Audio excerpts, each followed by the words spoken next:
இது பாரு ஹரிக்குட்டி எழுந்துச்சி குளிச்சு தலையை குளிச்சுட்டாங்க, குளிச்சு கிளம்பிட்டாரு. இன்றைக்கி சேமியா சாப்பிட்டுட்ருக்காங்க. சேமியா பாத்.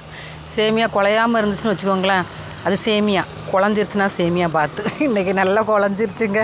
ஆயிம்மா ஹரிக்குட்டியை கூட்டிகிட்டு போனேங்க கீழே. அப்புறம் திரும்பி வந்தாச்சு. என்னென்னா வேன் வராதாங்க. என்னென்னா கவர்னர் யாரோ வந்துட்டு போயிருக்காங்களாம். அதனால் டிராஃபிக்கில் எதுவுமே விடமாட்டேன்னு அவ்வளோ ஸ்கூல் வேன் எல்லாம் நிப்பாட்டி போட்டிருக்காங்களாங்க. அவங்க ஃபோன் பண்ணுறாங்க, எங்களை உள்ளவே விடலை, கோயிலுக்கு வந்துட்டு போயிருக்காராம்.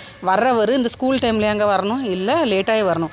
எல்லா ஸ்கூல் வேணும் அரை மணி நேரம் 1 மணி நேரம் வெயிட் பண்ணிட்டு வந்தால் இந்த பாருங்க இப்போ தான் அப்படியே வரக்கூடிய வேன்லாம் இப்போ தான் வந்திருக்கு இவங்களுக்கு. இவங்க வேணும் என்ன பண்ணுறது, சரி இன்றைக்கி அவனுக்கு லீவு போட்டுக்கலாம், ரிட்டர்ன் சுற்றி வர முடியாத, வெயிட் பண்ண முடியாதுன்னு கிளம்பி போயிட்டாங்க. இந்த அநியாயத்தெல்லாம் என்ன சொல்கிறதுனே தெரில. இப்படி அங்கே வந்து பாடாப்படுத்துறது. அவ்வளோ பிள்ளைங்க ஆம்புலன்ஸ் வரைக்கும் நிப்பாட்டி போட்டிருக்காங்களாங்க. இது என்ன இதுனே தெரியல. இவங்கெல்லாம் எதுக்கு வந்து சுற்றி பார்க்க வராங்கன்னு தெரில. வந்தாலும் அதுக்கு மக்களுக்கு இடையூறு இல்லாமல் வந்துட்டு போகணும். இந்த இதுக்கெல்லாம் என்றைக்கு முடிவு வருமோ தெரிலங்க.